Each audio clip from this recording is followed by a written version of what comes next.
Hi hello ಎಲ್ಲರಿಗೂ ನಮಸ್ಕಾರ. Welcome back to our YouTube channel. ಇವತ್ತಿನ ಒಂದು ಕ್ಲಾಸಲ್ಲಿ ನಾವು ಕಲಿಕಾ ಶೈಲಿಗಳ ಬಗ್ಗೆ ನೋಡ್ತಾ ಹೋಗೋಣ. ಹಿಂದಿನ ಒಂದು ತರಗತಿಯಲ್ಲಿ ನಾವು ಪಿಯಾಜೆ ಅವ್ರ ಬಗ್ಗೆ ತಿಳ್ಕೊಂಡಿದ್ವಿ. ಅವರ ಒಂದು ಸನ್ನಾತ್ಮಕ ಸಿದ್ಧಾಂತಗಳು ಯಾವ್ಯಾವು ಅಂತ ನೋಡಿದ್ವಿ, ಹೌದಲ್ವಾ? ಈಗ ಕಲಿಕಾ ಶೈಲಿಗಳು ಅಂದ್ರೆ ಏನು ಅಂತ ನೋಡ್ತಾ ಹೋಗೋಣ. ಓಕೆ, ಕಲಿಕಾ ಶೈಲಿಗಳಲ್ಲಿ ಹಲವು ವಿಧದ ಮಾದರಿಗಳು ಕಾಣಬಹುದು.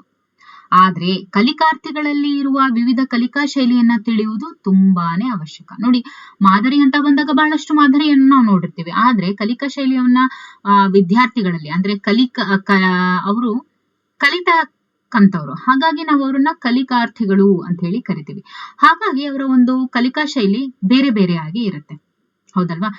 ನಮ್ಮ ಗ್ರಹಿಕೆಗಾಗಿ ಬಹಳ ಪ್ರಸಿದ್ಧವಾದ ಮತ್ತು ವ್ಯಾಪಕವಾಗಿ ಬಳಕೆಯಲ್ಲಿರುವಂತಹ ನೀಲ್ ಫ್ಲೆಮಿಂಗ್ಸ್ ರವರ VARK ವಾರ್ಕ್ ಅಂತ ಹೇಳಿ ಕರಿತೀವಿ. ವಾರ್ಕ್ ಮಾದರಿಯ ಬಗ್ಗೆ ಇಲ್ಲಿ ಚರ್ಚಿಸಲಾಗಿದೆ. ಇಲ್ಲಿ ನಾವು ವಾರ್ಕ್ ಅನ್ನೋದ್ರ ಬಗ್ಗೆ ನಾವು ಇವಾಗ ಕಲಿತಾ ಹೋಗ್ತೀವಿ.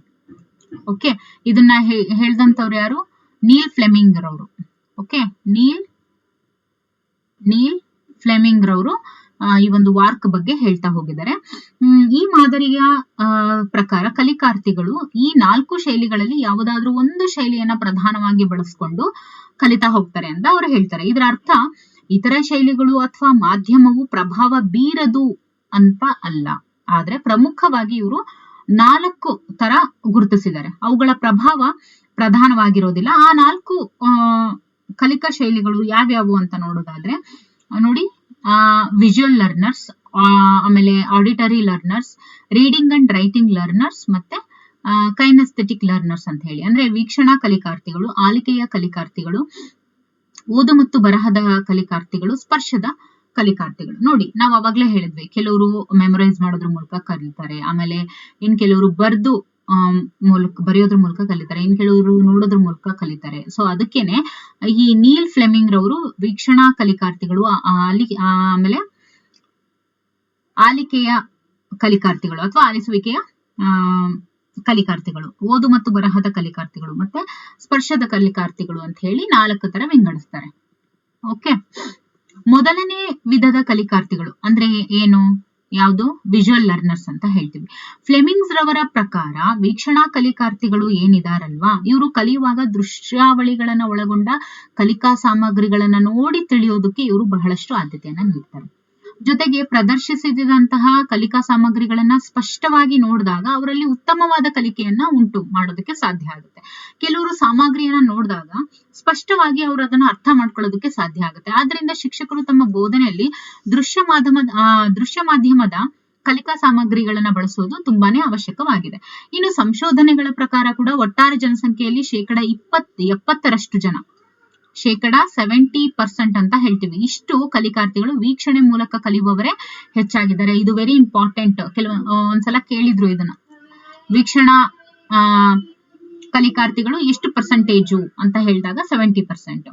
ಆಮೇಲೆ ಎರಡನೇ ವಿಧದ ಕಲಿಕಾರ್ಥಿಗಳನ್ನ ನೋಡ್ತಾ ಹೋದ್ರೆ ಆಲಿಸುತ್ತಾ ಕಲಿಯುವವರು. ಅವರು ನೋಡುವುದಕ್ಕಿಂತ ಕೇಳಿಸ್ಕೊಳ್ಳೋದಕ್ಕೆ ಹೆಚ್ಚಿನ ಆದ್ಯತೆಯನ್ನ ನೀಡ್ತಾರೆ.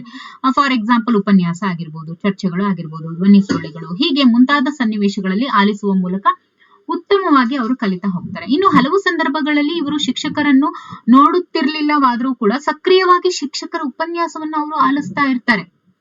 ಓಕೆ, ಅದ್ರ ಮೂಲಕ ಅವ್ರು ಹೇಳಿದನ್ನೆಲ್ಲ ಕೇಳಿಸ್ಕೊಂಡು ಕಲಿತಾ ಇರ್ತಾರೆ. ಕಲಿಕಾ ಚಟುವಟಿಕೆಯ ಸನ್ನಿವೇಶಗಳಲ್ಲಿ ಸ್ಪಷ್ಟವಾಗಿ ಆಲಿಸುವುದರ ಮೂಲಕ ಉತ್ತಮವಾಗಿ 2ನೇ ಹಂತದ ವಿದ್ಯಾರ್ಥಿಗಳು ಕಲಿತಾ ಹೋಗ್ತಾರೆ. ಅಂದ್ರೆ 2ನೇ ವಿಧದ ಕಲಿಕಾರ್ಥಿಗಳು ಯಾರು? ಆಡಿಟರಿ ಲರ್ನರ್ಸ್ ಅಂತ ಹೇಳ್ತೀವಿ. ಇನ್ನು 3ನೇ ವಿಧದ ಕಲಿಕಾರ್ಥಿಗಳು ಏನು? ಓದು ಮತ್ತು ಬರಹದ ಶೈಲಿಯ ಕಲಿಕಾರ್ಥಿಗಳು. ಇವ್ರು ಏನಿರ್ತಾರೆ? ಕಲಿಕಾರ್ಥಿಗಳು ಕಲಿಕೆಯ ವಿಷಯವನ್ನ ಓದಿ ಮತ್ತು ಬರೆಯುವುದಕ್ಕೆ ಪ್ರಾಧಾನ್ಯತೆಯನ್ನ ಇವರು ಕೊಡ್ತಾ ಹೋಗ್ತಾರೆ. ಈ ವಿಧದಲ್ಲಿ ಅವರ ಕಲಿಕೆ ಉತ್ತಮವಾಗಿರುತ್ತೆ. ಇವರ ನಿಹಿತಾರ್ಥ ಏನು ಅಂತ ಹೇಳಿದ್ರೆ, ಶಿಕ್ಷಕರು ಕಲಿಕಾರ್ಥಿಗಳಿಗೆ ಓದುವುದು ಮತ್ತು ಬರೆಯುವುದಕ್ಕೆ ತೊಡಗಿಸಿಕೊಳ್ಳುವುದಕ್ಕೆ ಅವಕಾಶಗಳನ್ನ ತಮ್ಮ ಬೋಧನಾ ಅವಧಿಯಲ್ಲಿ ಒದಗಿಸುವುದು ತುಂಬಾ ಅವಶ್ಯಕ. ಅಂದ್ರೆ ಟೀಚರ್ಸ್ ನಾವೇನ್ ಮಾಡ್ಬೇಕು? ಟೀಚರ್ಸ್ ಆದಂತವರು ಕಲಿಕಾರ್ಥಿಗಳಿಗೆ ಓದೋದಕ್ಕೆ, ಇಂಥ ವಿದ್ಯಾರ್ಥಿಗಳಿಗೆ ಓದೋದ್ರ ಮೂಲಕ ಬರೆಯೋದ್ರ ಮೂಲಕ ಅವರು ಕಲಿಕೆ ಅವ್ರದ್ದು ಹೆಚ್ಚಿನ ಮಟ್ಟದಲ್ಲಿ ಸಾಗುತ್ತೆ ಅನ್ನೋದಾದ್ರೆ, ಅಂಥ ವಿದ್ಯಾರ್ಥಿಗಳಿಗೆ ನಾವು ಓದು ಮತ್ತು ಬರಹಕ್ಕೆ ತೊಡಗಿಸ್ಕೊಳ್ಳೋದಕ್ಕೆ ಅವರಿಗೆ ಜಾಸ್ತಿ ಅವಕಾಶವನ್ನ ಕೊಡ್ಬೇಕು. ಇನ್ನು ನಾಲ್ಕನೇದು ಸ್ಪರ್ಶದ ಮೂಲಕ ಕಲಿಕಾ ಚಟುವಟಿಕೆ ಅಂತ ಹೇಳ್ತೀವಿ. ಅಂದ್ರೆ ಮಾಡುತ್ತಾ, ಸ್ಪರ್ಶಿಸುತ್ತಾ, ಚಲಿಸುತ್ತಾ, ಪ್ರಯೋಗವನ್ನ ಮಾಡುತ್ತಾ, ಕೈ ಚಳಕವನ್ನ ನೋಡುತ್ತಾ ಕಲಿಯುವುದಕ್ಕೆ ಆದ್ಯತೆಯನ್ನ ನೀಡುವಂತವ್ರ ನಾವು ನಾಲ್ಕನೇ ವಿಧದ ಕಲಿಕಾರ್ಥಿಗಳು ಅಂತ ಹೇಳ್ತೀವಿ. ಅಂದ್ರೆ ಸ್ಪರ್ಶದ ಮೂಲಕ ಕಲಿಯುವಂತವ್ರು. ಕಲಿಕಾ ಚಟುವಟಿಕೆಯಲ್ಲಿ ತಮ್ಮನ್ನು ತಾವು ಸಕ್ರಿಯವಾಗಿ ತೊಡಗಿಸಿಕೊಳ್ಳುತ್ತಾ ಪ್ರತ್ಯಕ್ಷವಾದ ಅನುಭವವನ್ನ ಇವರು ಹೊಂದುತ್ತಾ ಹೋಗ್ತಾರೆ. ಇದರ ನಿಹಿತಾರ್ಥ ಏನು? ಶಿಕ್ಷಕರು ಮಾಡುತ್ತಾ ಕಲಿ ನೋಡಿ, ಇದು ಕೆಲವೊಂದ್ಸತಿ ಕೇಳ್ತಾರೆ, ಇದರ ನಿಹಿತಾರ್ಥ ಏನು? ಕೈನಸ್ಥೆಟಿಕ್ ಲರ್ನರ್ಸ್ ಇವರ ಒಂದು ನಿಹಿತಾರ್ಥ ಏನು ಅಂತ ಹೇಳಿದ್ರೆ ದಟ್ ಇಸ್ ಮಾಡುತ್ತಾ ಕಲಿ. ಈ ಒಂದು ತತ್ವಕ್ಕೆ ಅನುಗುಣವಾಗಿ ಕಲಿಕಾ ಸನ್ನಿವೇಶಗಳನ್ನು ಒದಗಿಸುತ್ತಾ ವಿದ್ಯಾರ್ಥಿಗಳು ಪ್ರತ್ಯಕ್ಷ ಅನುಭವವನ್ನ ಹೊಂದೋದಕ್ಕೆ ಅನುವು ಮಾಡಿಕೊಡೋದು ಅತ್ಯವಶ್ಯಕವಾಗಿದೆ. ಇನ್ನು ಮೂರನೇ ಮತ್ತು ನಾಲ್ಕನೇ ವಿಧದ ಕಲಿಕಾ ಶೈಲಿಯಲ್ಲಿ ಕಲಿಕಾರ್ಥಿಗಳು ಶೇಕಡವಾರ ಪ್ರಮಾಣ ಬಹಳಷ್ಟು ಕಡಿಮೆ ಇದೆ. ಅಂದ್ರೆ ಓದು ಬರಹ ಆಗಿರ್ಬೋದು, ಮತ್ತೆ ಸ್ಪರ್ಶದ ಮೂಲಕ ಈ ಕೈನಸ್ಥೆಟಿಕ್ ಲರ್ನರ್ಸ್ ಜೊತೆಗೆ ರೀಡಿಂಗ್ ಅಂಡ್ ರೈಟಿಂಗ್ ಲರ್ನರ್ಸ್ ಅಂದ್ರೆ ಕಂಪೇರ್ ಟು ಇದು ನೋಡಿ, ಅಂದ್ರೆ ಇದಕ್ಕೆ ಕಂಪೇರ್ ಮಾಡಿದ್ರೆ ಇವುಗಳ ಒಂದು ಪರ್ಸೆಂಟೇಜ್ ಏನಿದೆ ಬಹಳಷ್ಟು ಕಡಿಮೆ ಇದೆ.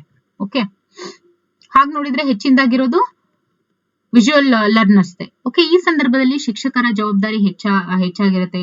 ಶಿಕ್ಷಕ ಅಥವಾ ಶಿಕ್ಷಕಿ ಕಲಿಕಾರ್ಥಿಗಳ ಕಲಿಕಾ ಶೈಲಿಯನ್ನ ತಿಳಿತಾ ಅವರಿಗೆ ಸೂಕ್ತವಾದ ಕಲಿಕಾ ಅವಕಾಶಗಳನ್ನ ಕಲ್ಪಿಸೋದ್ರ ಬಗ್ಗೆ ಯೋಜನೆಯನ್ನ ತಯಾರಿಸ್ಕೋಬೇಕಾಗುತ್ತೆ ನಾವು. ಆಮೇಲೆ ಕಲಿಕಾ ಶೈಲಿಗೆ ಅನುಗುಣವಾಗಿ ಇರುವಂತಹ ಕಲಿಕಾರ್ಥಿಗಳ ಸಂಯೋಗದ ಬಗ್ಗೆ ನಾವು ತಿಳ್ಕೊಬೇಕಾಗುತ್ತೆ. ಜೊತೆಗೆ ಸಹ ಶಿಕ್ಷಕರ ಮತ್ತೊಂದು ಪ್ರಮುಖವಾದ ಜವಾಬ್ದಾರಿ ಕೂಡ ಇದಾಗಿರುತ್ತೆ. ಆಮೇಲೆ ಇವುಗಳೆಲ್ಲದರ ಆಧಾರದ ಮೇಲೆ ಸೂಕ್ತವಾದ ಕಲಿಕಾ ಸನ್ನಿವೇಶಗಳನ್ನ ನಿರ್ಮಿಸಿಕೊಡೋದು ಕೂಡ ತುಂಬಾನೇ ಅತ್ಯವಶ್ಯಕ ಆಗಿದೆ. ಈ ಎಲ್ಲವೂ ಕೂಡ ತರಗತಿಯ ಸಂಘಟನೆ ಅಥವಾ ಪ್ರತ್ಯೇಕವಾಗಿ ಕಲಿಕಾ ಚಟುವಟಿಕೆಯಲ್ಲಿ ತೊಡಗಿಸುವುದು ಅಥವಾ ವೈಯಕ್ತಿಕವಾದ ಕಲಿಕಾ ಚಟುವಟಿಕೆಗಳ ಬಗ್ಗೆ ಯೋಜನೆಯನ್ನ ತಯಾರಿಸುವುದೇ ಆಗಿರುತ್ತೆ. ಆದ್ರಿಂದ ಶಿಕ್ಷಕರಾದಂತಹ ನಾವು ಸಂವೇದನಾಶೀಲರಾಗಿ ಕಲಿಕಾರ್ಥಿಗಳ ಕಲಿಕಾ ಶೈಲಿಯನ್ನ ನಾವು ತಿಳ್ಕೋಬೇಕು, ಅವರಿಗೆ ತಿಳಿಸ್ಬೇಕು, ಅವುಗಳನ್ನೇ ಹೆಚ್ಚಾಗಿ ಕಲಿಯುವ ಸಂದರ್ಭಗಳಲ್ಲಿ ಬಳಸೋದಕ್ಕೆ ಉತ್ತೇಜನವನ್ನ ನೀಡಬೇಕು, ಅವರಲ್ಲಿ ಉತ್ತಮವಾದ ಕಲಿಕೆಯನ್ನ ನಾವು ಉಂಟು ಮಾಡಬೇಕು. ಈ ಎಲ್ಲಾ ಕ್ರಿಯೆಗಳು ಕಲಿಕಾರ್ಥಿಗಳು ತಮ್ಮನ್ನ ತಾವು ಅರಿಯೋದಕ್ಕೆ ಮತ್ತು ಕಲಿಕಾ ಶೈಲಿಯನ್ನ ತಿಳಿಯೋದಕ್ಕೆ ಇದು ಸಾಧ್ಯ ಆಗುತ್ತೆ. ಇದಿಷ್ಟು ಕಲಿಕಾ ಶೈಲಿಗಳು ಆಗಿತ್ತು. ವಿಡಿಯೋ ವೀಕ್ಷಿಸೋದಕ್ಕಾಗಿ ಧನ್ಯವಾದಗಳು. ನಿಮ್ಮ ಒಂದು ಸಬ್ಸ್ಕ್ರೈಬ್ ಅಥವಾ ಸಬ್ಸ್ಕ್ರಿಪ್ಷನ್ ಏನಿದೆ ತುಂಬಾನೇ ಒಂದು ಪುಷ್ಟಿ ಕೊಡುತ್ತೆ. ಹಾಗಾಗಿ ಒಂದು ಸಬ್ಸ್ಕ್ರೈಬ್ ಮಾಡಿ ಅಂತ ಕೇಳ್ತಾ ಈ ವಿಡಿಯೋವನ್ನ ನೋಡಿದ್ದಕ್ಕೆ ತುಂಬಾ ಧನ್ಯವಾದಗಳು.